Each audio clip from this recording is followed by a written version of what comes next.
नमस्कार बंधुगण आपण मानक आम यूट्यूब चैनल रे स्वागत।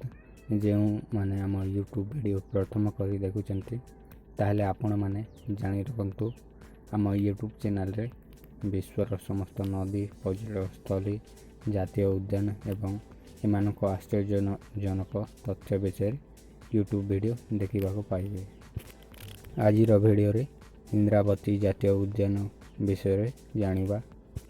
छत्तीसगढ़ इंद्रावती जातीय उद्यान को 1981 मसीह जातीय उद्यान भाव मान्यता दिगला एवं 1983 मसीह यह उद्यान को टाइगर रिजर्व भाव घोषणा करागला।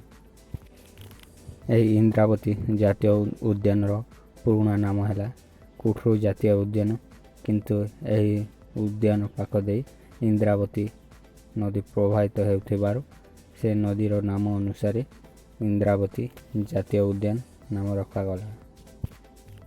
यह उद्यान अन्य एक नाम मध्य अच्छी ताहला इंद्रावती टाइगर रिजर्व।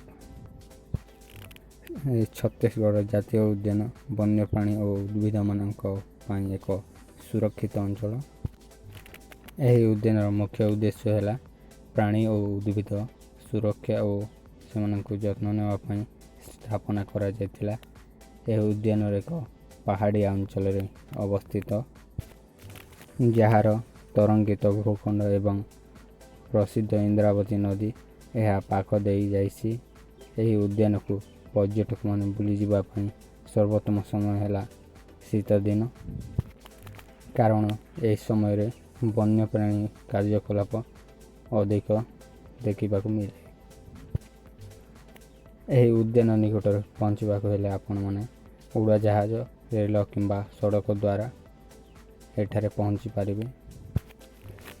जातीय उद्यान देखा जाउथवा वन्य प्राणी इंद्रावती जातीय उद्यान रे रॉयल बेंगल टाइगर और वन्य महिषी अधिकांश देखा जाती एवं अन्य पशुपक्षी यथा हरिण एवं विभिन्न प्रजातिर पक्षी माने देखा जाती।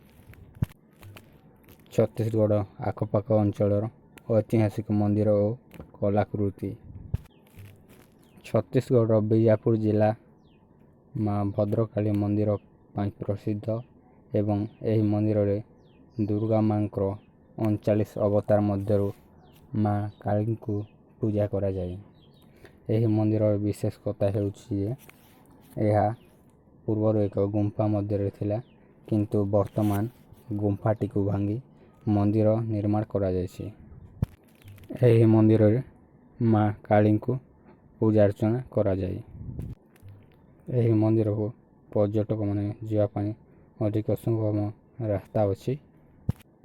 आपण मैंने यही मंदिर इतिहास और कलार आग्रही ताहले अतीतर स्वाद चाखिबाई बीजापुर जिलार गोल गुम्बाज नामक संग्रहालय को परिदर्शन करंतु। यह संग्रहालय पूर्व जुगर कलाकृति रही जहाँ एक समय खूब आकर्षणीय और शिक्षादायक थिला। यह संग्रहालय अतीतर मूर्ति और चित्र मध्य देखा पाइबे। छत्तीसगढ़ अंचल गुंफा। छत्तीसगढ़ अंचल अनेक प्राचीन गुंफा जनाशुना। एठारे थिबा किछि प्रसिद्ध गुंफा हेउछि तुलार गुंफा एवं सकाल नारायण गुंफा। परवर्ती गुंफारे एक मंदिर अच्छी जहाँ बहुत धार्मिक बोली कहुए। अनेक पर्यटक माने भिन्न अभिज्ञता गुंफा को परिदर्शन करती। गुंफा गुड़िक देखि सारिबा परे प्रकृतिर सौंदर्यपूर्ण जलप्रपात रही से जातीय उद्यान निकटरे थिबा सबुठारु प्रसिद्ध दांतेवाड़ार मलांगीर जलप्रपात देखा आपण मैंने मिस करेंगे नहीं। जिते बेले आपण मैंने यह जातीय उद्यान परिदर्शन करुछंती ताहेले आपण मैंने निज सांगरे एक सफारी निहाती आवश्यक। आपण एक जीप सफारी किंबा डंगा सफारी करी मध्य जाई पारिबे।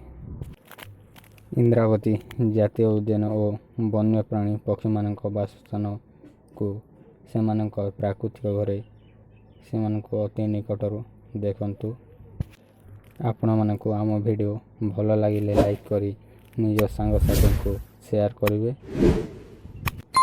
ଓ ଆପଣମାନେ କେଉଁ ବିଷୟରେ ଭିଡ଼ିଓ ଦେଖିବା ପାଇଁ ଚାହୁଁଛନ୍ତି କମେଣ୍ଟ କରି ଜଣାଇବେ। ମୁଁ ସେ ବିଷୟରେ ଯଥାଶୀଘ୍ର ଭିଡ଼ିଓ ବନାଇବା ପାଇଁ ଚେଷ୍ଟା କରିବି। ଆଗକୁ ଏମିତି ଭିଡ଼ିଓ ସର୍ବପ୍ରଥମେ ଦେଖିବା ପାଇଁ ଆମ ୟୁଟ୍ୟୁବ୍ ଚ୍ୟାନେଲକୁ ସବସ୍କ୍ରାଇବ୍ କରନ୍ତୁ। ଧନ୍ୟବାଦ। ଦେଖା ହେବା ନେକ୍ସଟ ଭିଡ଼ିଓ।